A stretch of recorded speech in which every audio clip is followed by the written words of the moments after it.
There really is nothing quite like the element of surprise. When the Allied forces appeared over the horizon on the morning of D-Day, it completely caught the Nazis off guard. They weren't ready for such an enormous attack, at least not here. According to German intelligence, an attack was expected to take place 150 miles away in Calais, and so most of their troops had been moved to defend that location. While the Nazis were defending an empty beach, the Allies stormed their way into Normandy and ultimately went on to win the war. The Nazis had been tricked, and it was largely thanks to one man who had spent years trolling them from his own home. By feeding them correct but useless information, it led them down rabbit holes, slowed them down, and ultimately tricked them into losing the war. This man had no spying experience, and yet with sheer charisma and imagination, he managed to win the trust of Hitler, whilst simultaneously becoming Britain's best spy. Before the outbreak of World War II, Spain was having its own civil war between the Republicans and the Nationalists. No one despised the war more than Juan Pujol García, a chicken farmer from Barcelona.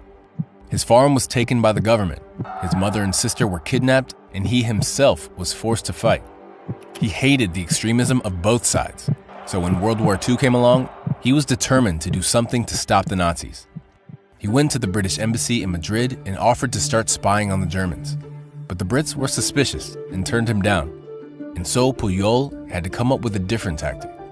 This time, he went to the German embassy, pretending to be a passionate Nazi supporter that worked for the Spanish government.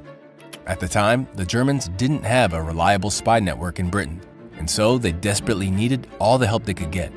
Pujol was hired. They gave him a codebook, a bottle of invisible ink, £3,000 in cash, and told him to move to London and start spying on the British. Instead, he moved to Portugal and simply pretended to be reporting from London. Using nothing but a map of Britain and a tourist guide from his local library, he started talking about the places he was visiting and the things he was seeing, like military training exercises on Lake Windermere and warships leaving the southwest. In between all of the military sightings, he filled his letters with mundane personal details, like going for walks in the center of London, visiting local cafes, and even mentioning when he was feeling ill. To take things even further, he started creating a network of sub-agents that were supposedly feeding him information from all over the country. There was the Swiss-German businessman stationed in Liverpool, the Venezuelan student in Glasgow, the Portuguese man living in Wales, and the pilot that had agreed to carry his letters from London. Each agent had a detailed backstory and family members that Pujol talked about at length. Of course, none of these people actually existed. But if the Germans ever called him out on anything, his sub-agents could take the blame, since they were the ones reporting the information. Each letter was so long and so detailed that the Germans started to believe him. They even started sending $500 a month to pay for his network of agents. That's $11,000 in today's money. But this was only the beginning. So far, the Germans were impressed with Pujol's work, so they started asking more specific information. That's when things took an interesting turn.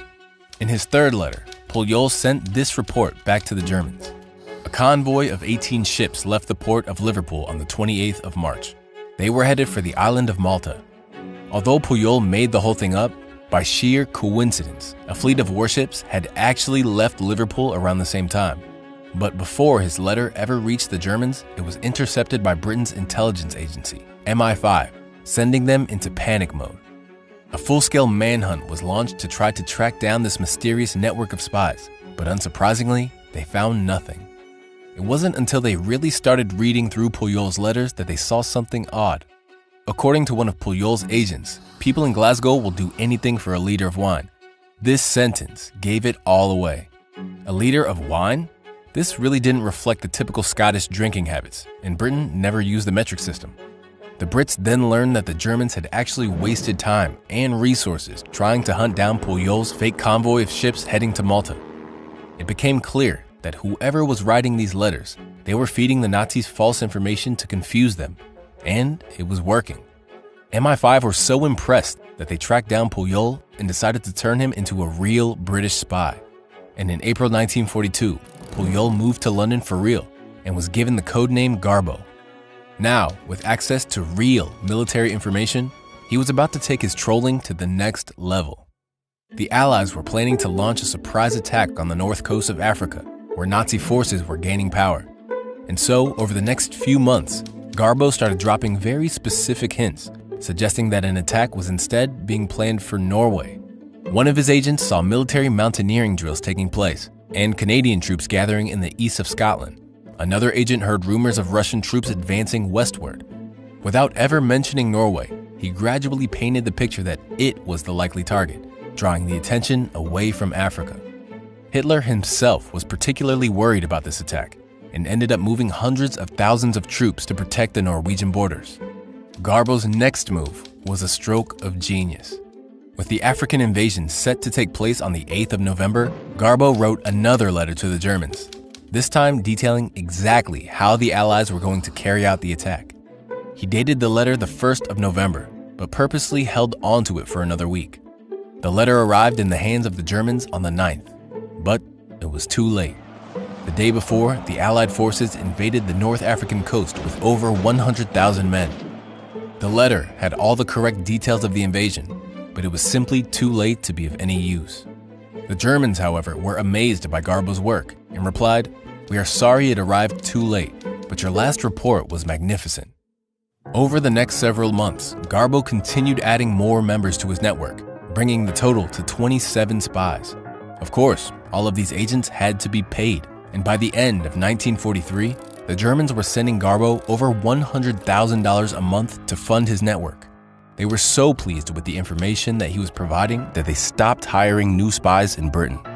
With the network now in full swing, it was time for Garbo's masterpiece, D-Day. Managing this whole operation was incredibly difficult, and it would have been a lot easier if he had Odoo, today's sponsor. Odoo is an all-in-one management software that gives entrepreneurs the tools to simplify the day-to-day management of their business. With Odoo, all of your apps are brought together in a centralized platform, so you don't have to deal with external software that doesn't work. All the apps just work together seamlessly. As your business grows, you can easily add more apps when you need them. Odoo allows you to streamline workflows, freeing you from repetitive administrative duties like signing documents or doing taxes. To make things even easier, Odoo automatically adapts to your country's local tax laws, so you can comply with local requirements with ease. Odoo's interface is super intuitive and gives you a great overview so you can keep track of your successful business as it grows. Join the 15 million people already using Odoo using the link in the description. The first Odoo application is free for life. After that, you can easily add more apps when you need them and have access to all applications at an affordable subscription. The D-Day landings in Normandy were set to be the largest invasion ever carried out by sea, with more than 2 million soldiers from over 12 different nations, all arriving in over 100,000 vehicles. Pulling this off without the Germans suspecting a thing would be an enormous challenge, but Britain had the best man for the job. To avoid the information from arriving late like last time, the Germans told Garbo to start sending his messages via encrypted Morse code instead of letters. Garbo would first write his message in Spanish and break up the message into clusters of 5 characters. Then, consulting a code table, he would change each letter to jumble up the message. An operator would then start typing out the jumbled message into Morse code, which would be transmitted over radio to the Germans. With the ability to now send even more information, Garbo began sowing the seeds of doubt that would make D-Day an enormous success. One of Garbo's agents who worked in the London Underground claimed that the tunnels were being extended towards the southeast and that ammunition was being moved down the tunnels. Another agent saw assault barges gathering at the port of Dover and convoys of Canadian troops arriving in Southampton. Garbo himself began inventing an entire army of US soldiers and reported large numbers of them gathering in the southeast. All of this activity pointed towards a massive attack on Calais, the closest point to England. In order to back up Garbo's lies, the Brits started planting real evidence all around the southeast. Fake airstrips were cut into fields, and hollow wooden planes were placed at the side. German planes started bombing these fake sites, so they knew it was working. A gigantic fake oil storage facility was set up in Dover, and photos of King George visiting the site were placed in the local newspaper. Hollywood-style movie sets were used to turn modest boats into enormous battleships, and inflatable tanks were placed everywhere. They had built up an entire army of fake soldiers, vehicles, and supplies that completely distracted the Germans from the real preparation that was going on for Normandy. The goal was to convince the Germans that even when the Normandy attacks began, the real and much larger attack would happen later in Calais.